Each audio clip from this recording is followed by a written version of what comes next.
తెలంగాణ రాష్ట్రం వరంగల్ జిల్లా నర్సంపేట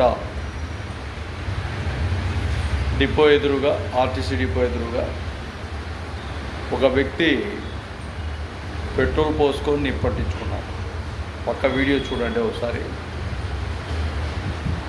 పెట్రోల్ పోసుకొని నిప్పట్టించుకుంటే దాదాపు 50% లోపల శరీరం ఉడికి గాయాలవుతే చనిపోయేదానికి ప్రమాదం ఉంది.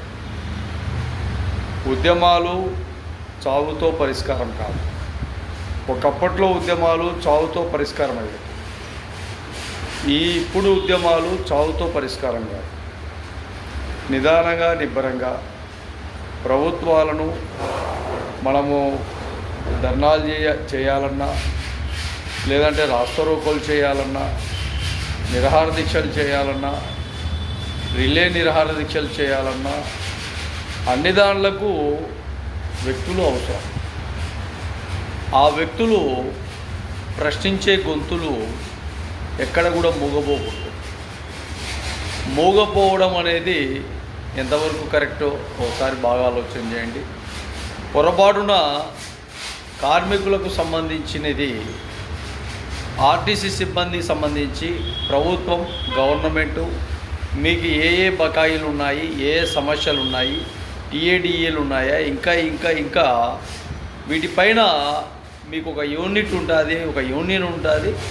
ఆ యూనియను, ఆ సంఘం తరపున 10 సార్లు కాకుంటే 20 సార్లు మాట్లాడి పరిష్కారం చేసుకునే విధంగా చూసుకోండి.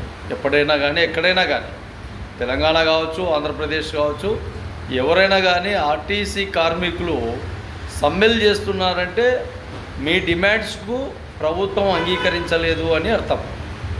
మీ డిమాండ్లు అంగీకరించాల్సిన విధానం కూడా ప్రభుత్వానిదే.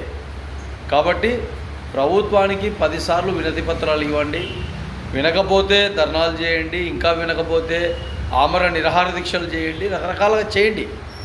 అంతేగాని పెట్రోల్ పోసుకొని ఆత్మహత్య చేసుకునే విధంగా చేస్తే పొరపాటున మీ ప్రాణాలు పోతే మీ కుటుంబం, మీ కుటుంబ విధానాలు, మీ పిల్లల భవిష్యత్తులు, వాళ్ళ పిల్లల భవిష్యత్తు ప్రణాళికలు, చదువుకున్న విధానాలు, గవర్నమెంట్ మహా అంటే 10 లక్షలు, 15 లక్షలు, 20 లక్షలు ఇవ్వచ్చు. కానీ అవి ఎంతవరకు కరెక్టో ఒకసారి బాగా ఆలోచన చేయండి. ఇలాంటి పొరపాట్లు చేసుకోకుండా ఉండాలని కూడా తెలంగాణ ప్రభుత్వానికి కానీ, అక్కడ ఉండే కార్మికులకు కానీ, ఆంధ్రప్రదేశ్ రాష్ట్రంలో ఉండే కార్మికులకు కానీ, ఎవరికైనా కానీ, ఏ రాష్ట్రంలో ఉన్న కార్మికుల విధానాలు ఐక్యత బలంగా ఉండండి, బలోపేతంగా చేసుకోండి. మీ హక్కులను సాధించే విధంగా మీ పోరాటాలు ఉండాలని మహాజన రాష్ట్ర సమితి ఆంధ్రప్రదేశ్ ద్వారా తెలియజేస్తుంది.